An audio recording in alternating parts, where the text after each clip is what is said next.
What's up, everybody? Bassmouth here, reading another Modern Warfare 2 Warzone 2 video. Today we are talking about how to not get dominated in domination in Modern Warfare 2. Please remember to like and subscribe if you enjoyed the video, and join our Discord server. Link is in the description. We play games together. It's a great time. Let's get into it right here. We are playing Domination on Shoot House, and we're going to be going over 2 lives I had that I felt were the most impactful and significant in this game, where I went, I think, like 32 and 9.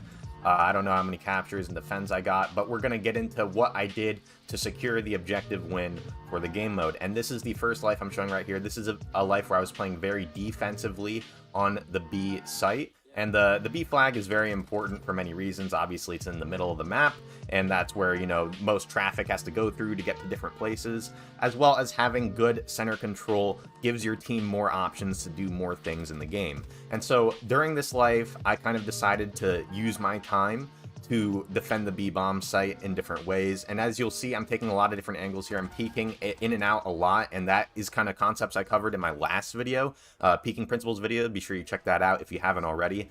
And but I'm peeking in and out a lot on the same angle to basically reset my peeker's advantage, because if I'm just staring down an angle for a long time, they're going to use peeker's advantage on me when they peek out on me. So that's why I keep peeking in and out even if there's a guy not there. But as you can see, pre-firing through the smoke, they actually got the cap there. Great smoke by them. I probably should have started spamming the smoke way earlier. But just notice how I'm playing my life. I'm not just thirsting the capture immediately because of how the enemy team likes to spam flashes and those grenades that hit you through the wall. I'm completely blanking on the name right now. I should know this. But right there you can see one, and they've been doing that a lot, so I'm kind of playing cautiously of that. My teammate just tried to sit on the point like I just described. You might be like, why isn't he standing on the point? They have B and you're standing right next to it. And that's because I want to get the spawns in place, because I'm watching the minimap the whole time. A lot of time, the reason why when you watch a good player and they seem to know where the enemies are coming from all the time, it's because they're always looking at the minimap and they're putting up UAVs like I just did. The other thing, be sure you have UAV at least as a score streak. I mean, my other score streaks are pretty, you know, ego. If you're gonna play as a team, maybe have a counter UAV and an advanced UAV as your other 2 score streaks. But, you know, depending on the game mode, other things can be useful too. But again, just clearing the B bomb site, not putting myself out there too much to be sure I can keep my life in my hands and keep being able to make plays on B so my team can go around, do other things, distract them, do back caps on C, which we're going to get into in a second when we get into my life where I play a lot more aggressively and get some captures.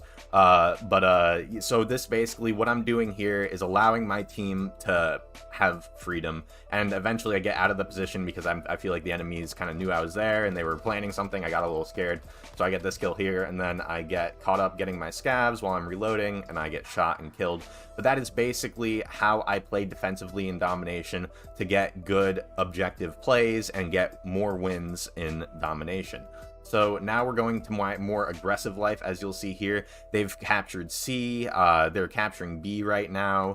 And if you look at the mini-map, B is looking kind of bad. We don't have a UAV up. I can almost guarantee you, right, if you look at the mini-map, there's probably a guy watching down mid from C right here. Might even be a guy pushing up because they like to do that this game. Probably a couple guys around here. You know, it's just not looking good on B. So what I decided to do instead of fighting for B, knowing that the entire enemy team's attention is going to be there, especially at this point in the game, I decided to go for the back cap on C to kind of mess with their flow of how they're like all converging on B, because some of them will probably decide to come back to C, some of them will decide to stay, and generally create some confusion.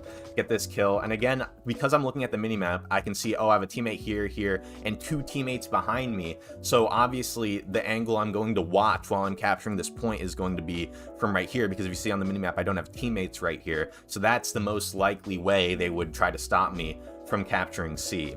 But we're just going to keep continuing here, and again, you'll see that they actually got B on that push. They didn't get as distracted as I thought they would, and they actually got A too. So I pick up a nice quick double there, but I get shock charged, so I have to fall back.